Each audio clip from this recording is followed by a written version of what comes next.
anak ako hanggang nag-high school sila nag-alaga sa akin. Pagtanaw ng utang na loob bilang pamangkin.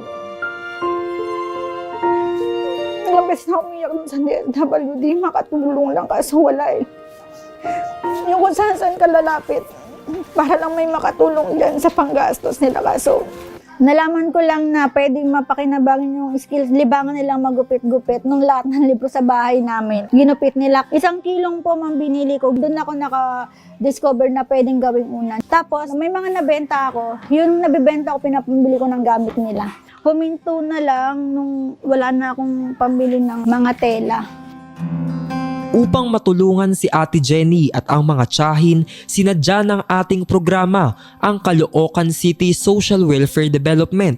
Subalit pagdating sa kanilang opisina ay inirekomenda nila kami sa Person with Disabilities Affairs Office. Sa kasamaang palad, walang programa na makakapagbigay serbisyo sa mga tiyahin ni Ate Jenny.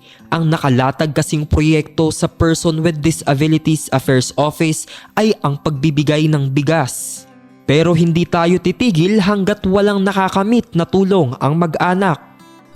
Nakausap natin ang DSWD National Central. Ano sabi ng... Ang sabi po ni Yusek Taduran, inirefer tayo sa Legarda nila. Pero pagdating doon, ang ano ng DSWD, talagang National Center for Mental Health. hanggat may niriskin, talagang ang ano ng gobyerno sa kanila. Oo. Pero dapat tulungan ng gobyerno. Nakita ko kanina, meron naman palang talent, may kakayanan. Ngayon ang naging problema ni Jenny dahil nawalan siya ng pambili ng puhunan, bigyan muna natin ng 10,000 to na pampuhunan. Wala mang ahensya na makakatulong sa magkapatid na may autism. Nariyan naman ang tatay ng bayan na sila ay tinulungan para makabalik sa paggawa ng unan. Maraming salamat sa serbisyong bayan ni Tatay Rani. Makakabili na ako ng POM, saka ng tela. Malaking bagay na to para magsimula ng bagong puhunan.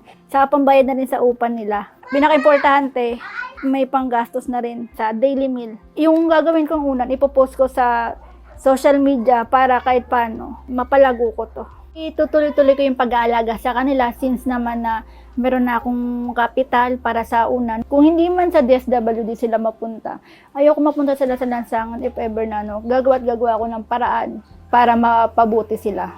Mahal na mahal ko kayo. Salamat po, Tatay Rani.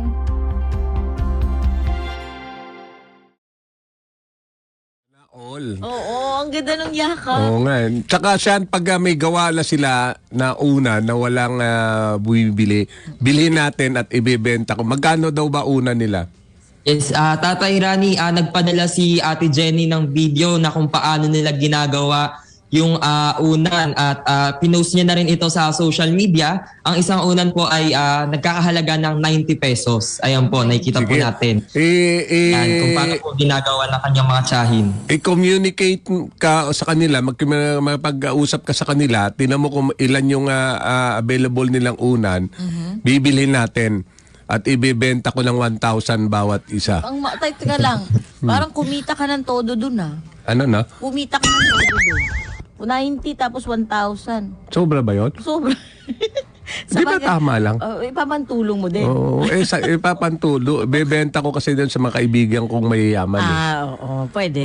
Para at least mag-multiply. Di ba? Imbis na per plate, per Yes, puhunan. oo. Diba? Ngayon, ibabalik natin sa kanila para may puhunan. Basta yung mga ganun na, ito kasi siyan, minsan, kaya ako nagtutong mag-makeup kasi pag nakikita ko mukha nito, natural ang pagkaputi eh. Puti tayo eh. Napaka-unfair, no? Oo, at ang kinis niyan. Oo, kung porque bata kayo, makinis kayo. Oo. Bakit naging bata ka rin naman Nung araw. Oo. Oo. Hindi ganyan. Nung araw, nung bata ako, hindi pa ako ma-appear sa ganito. O sa bagay. Oo.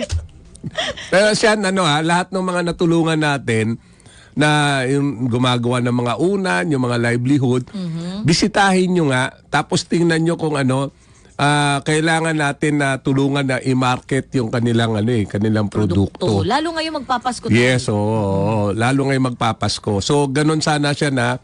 Kaya lagi mong at kung may stock sila, bilhin na natin.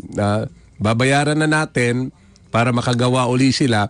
Tapos tayo na nagmamarket ng kanilang product. Ayan. Yes, ganda yan. Dito lang sa estasyon natin, sa DWIC, balita ko mga galante, mga empleyado rito eh. Oo, tay. Alamin mo nga kung kailan ang araw ng sweldo nila para bigyan pagbilhin na, bentahan natin ng mga unan to. Kaya sweldo tayo. Aray doon. Karahin ako. Nag-react si engineer. Ang bilis mag-react ni engineer. Ay, Naisip ito niya si talaga tatay, naghahanap pa ng damay. Idadamay pa Pang ka. happy hour ko na lang ngayon, mapupunta pa sa unan. Ay, wag ka may Engineer, mas mainam na happy hour tong unan. Oo, kaysa doon sa happy hour na may palakpak. Aha. Oh. Ang gagawin ko na. O yan, umayak ko, no? Sige na nga siya.